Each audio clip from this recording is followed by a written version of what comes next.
Olá pessoal, espero que estejam todos bem. A aula de hoje ela vai iniciar já a unidade 2, tá? Portanto, estamos começando o capítulo 4, tá? E vamos começar a falar justamente sobre um aspecto da matéria que relaciona ao átomo. Legal? Nós já falamos um pouquinho no começo do primeiro bimestre e vamos agora falar um pouquinho mais, vamos desenvolver um pouquinho o conceito de átomo. Beleza? Então, material na mão e vamos lá.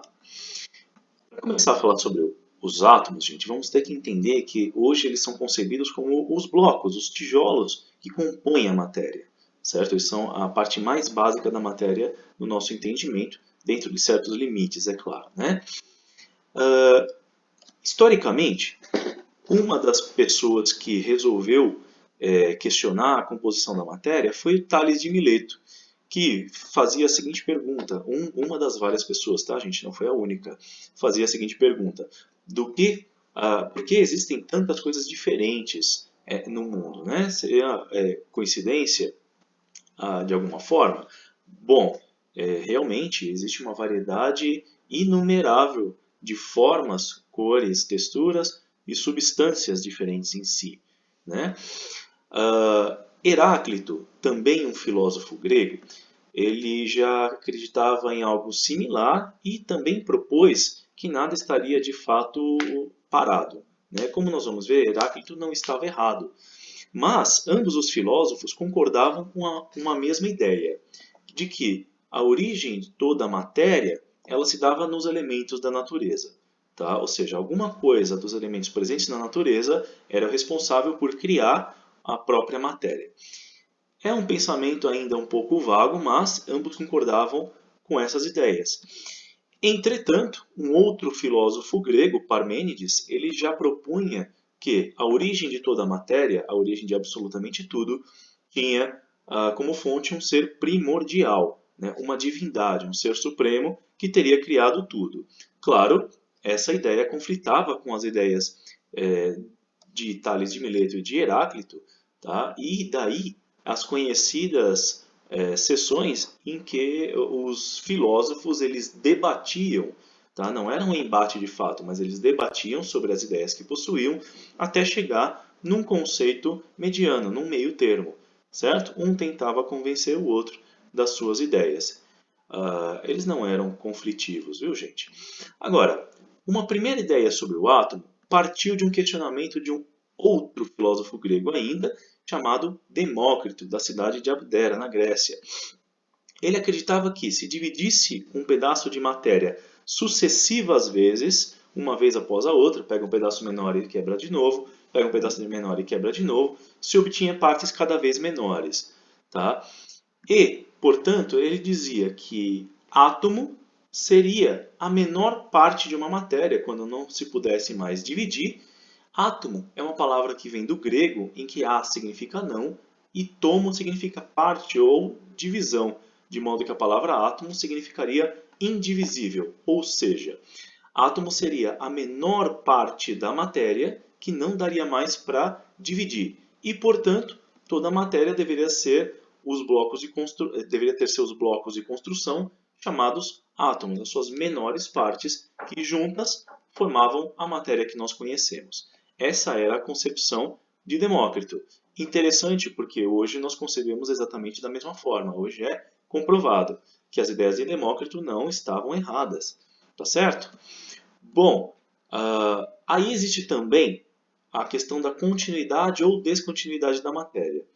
Mais um filósofo a entrar na história, o famoso Aristóteles, ele propunha que a matéria seria um contínuo, ela não seria feita por pequenas partes como os átomos, ela seria uma coisa só, seriam porções contínuas de matéria. No entanto, segundo a ideia de Demócrito, a matéria formada por átomos ela já seria descontínua, ou seja, ela seria formada por pequenas partes. Aristóteles tinha uma ideia conflitante que dizia que não, certo? Segundo Demócrito, a característica particulada da matéria, a existência de átomos, se daria mais ou menos nessa forma, em que as partículas de matéria, os átomos, estariam de alguma forma unidos e não grudados, não juntos um com o outro, mas aproximados e no meio deles haveria vácuo. Claro, também eram duas ideias conflitantes, mas que não geravam conflitos de fato. Legal, gente?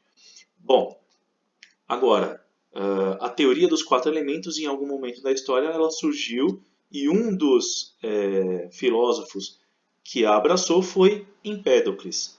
Realmente, gente, a história foi cheia de filósofos, tá?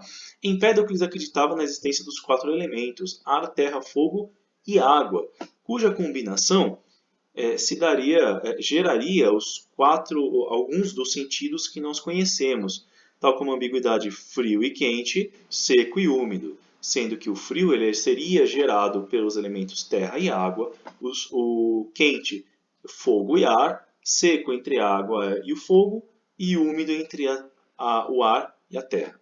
Tá bom, gente? Mas aí, é claro, essa seria uma primeira hipótese trazida por Empédocles e também abraçada por alguns outros filósofos. Legal? Acontece que muitos séculos se passaram com todas essas ideias em debate, algumas delas mais aceitas do que outras, até surgirem alguns dos que nós chamamos hoje de cientistas presentes aí na nossa história humana. Tá? Alguns de destaque como Bronsted, Lowry e Lavoisier, certo? Bom, acontece que um cientista teve um destaque maior quando ele propôs um primeiro modelo atômico, tá? O modelo atômico de John Dalton, um cientista britânico. Claro, o modelo de Dalton de átomo, ele era baseado exatamente nas concepções de Demócrito, certo? De que a matéria ela tinha um caráter particulado, ok? Então ela seria feita de pequenas partes, certo?